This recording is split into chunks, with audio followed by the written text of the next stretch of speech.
why do entrepreneurs go into business? They go into business because they have an exit strategy. Everybody knows what an exit strategy is? You know, business for an entrepreneur is not an unconditional love. I don't care what Jim says. I love my son unconditionally. I've given up on him many times, but I can't give up on him. You understand? Now, business, you are in because you are in to succeed or fail, and somewhere along the line, there is a light at the end of the tunnel. Let me tell you about entrepreneurship in these countries. First of all, there are no IPOs. And secondly, you don't get into NASDAQ. As a matter of fact, I worked with one of the first Indian Pakistani company that tried to get into NASDAQ. I think there's about one on there or two, remember? I mean, and most of them have had to close their shop in India or Pakistan, come and open up the business here in order to get into NASDAQ as an American company, not from there. So there is no IPO. There is no getting onto the big board where you trade shares. There is very little franchising. And I tell my students this, franchising in the United States looks like a common issue, you know, McDonald's, Burger King, and so on. Folks, international franchising is a nightmare. As a matter of fact, it is one of the most difficult areas in life. Why? Because every country is protecting its own backyard. If you really want to think that franchising, grandfathering, it's a nightmare in this country. So these are some of the exit avenues that are not available out there. Then acquisition. Everybody builds a small business here to get to a point, and as our good friend has said, you sell it. Somebody buys it for whatever, you get rich and go down south. In these countries, this buyout option doesn't exist. So what do we have? We have the option of organic growth. You grow your business from within. I started with 3 people. You know, within 10 years, I had 97 professionals and so on, revenue of about $4 million. And, but it is limited. Boom. You hit the wall. That's it. And we'll talk about that a little bit. When you hit the wall, the contracts you have, people are no longer paying you. So you start accumulating this unbelievable accounts receivable. Yet you have to pay your people. What do you do then? Well, I had an outlet. I was doing international work and using my money to pay my workers, and but that has a limit. So what did I do? I get into a covenant with the government and registered it in the International Court of Settlement in Paris. 30 years, but then I have to pay the insurance for that. After 30 years, they don't pay me. The International Court of Settlement will pay me. I think my kids would have that. But that's the second thing. Or you have ESOP. ESOP is employee stock option. You sell your company to your employees. And that's a very difficult thing because employee stock option means that the employees are going to pay you out of the earnings of the company. And that means management under new ownership. Very difficult.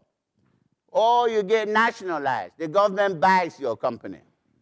Now, folks, it does happen. If you are still in connection with a strong man, he can pass a decree and buy your business because you share the proceeds with him. So that's still possible. But the truth be told, you have to be prepared. Maybe Schumpeter was right. You know, churning. Have you heard the word churning? Revolving door. You have to accept when you go to do business in these countries that you will be in that revolving door. It is not failure. It is just exit. There comes a point when your term, your time is up. I don't know whether it's 2 years, or it's 3 years, or it's 4 years, or it's 12, 11 years, like in my case, but it comes for many reasons. So you buy into it. But 3 things. There's incentives to go in, there are showstoppers, and there is an exit strategy. And in African countries, Latin America, Asia, for an entrepreneur, you have to keep this in mind. And for my friends that I met that are doing wealth management,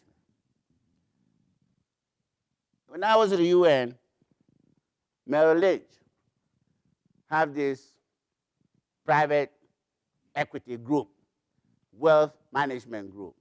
And they came to me and they want to know, could we identify people with money that could become their clients? I want to tell you this.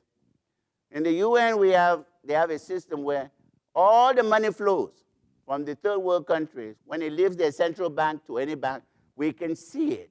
There's no secret about who is taking money out of the country and where they are keeping that money. There's no secret. Now, Merrill Lynch wanted me to give them a list of these people. Now, I'm not going to give it to them.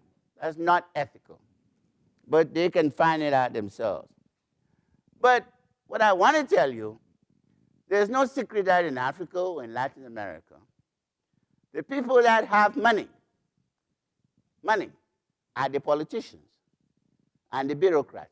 In Cameroon, the first 100 richest people are functionaries. Functionaries mean bureaucrats, people working for the government, not business people. Now, each one of these people have stolen the money. Now, I asked the folks in Merrill Lynch, are you talking about wealth management? Are you talking about management of stolen money? They say, Tito, don't say that. When people don't want to deal with ethics, they say we are apolitical. Just show us where the money is, and all we're going to do is manage it. Well, you know, sooner or later, it catches up with you. But that's what I mean by time limit. You can manage somebody's stolen money, but you want to make your money quick and get out before they find out he stole it and they find out that you are the custodian. And, you know, today I was reminded, we've heard about $750 billion bailout, right? Everybody's talking about $750 billion bailout. Guess what? Who is the custodian of the $750 billion? Who is?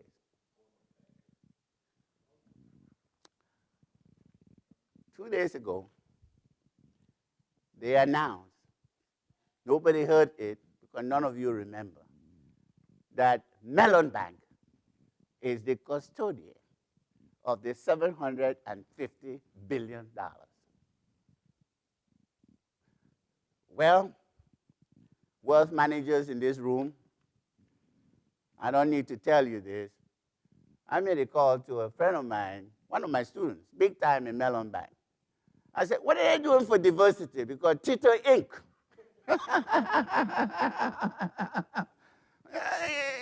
Tito Inc. is about to call his nephew, Obama, and see how you're going to manage this $750 billion. Well, folks, the point I'm making is, as an entrepreneur, you're not interested in the $750 billion. You're interested in the incentive. Who is making money on the $750 billion? That's the question.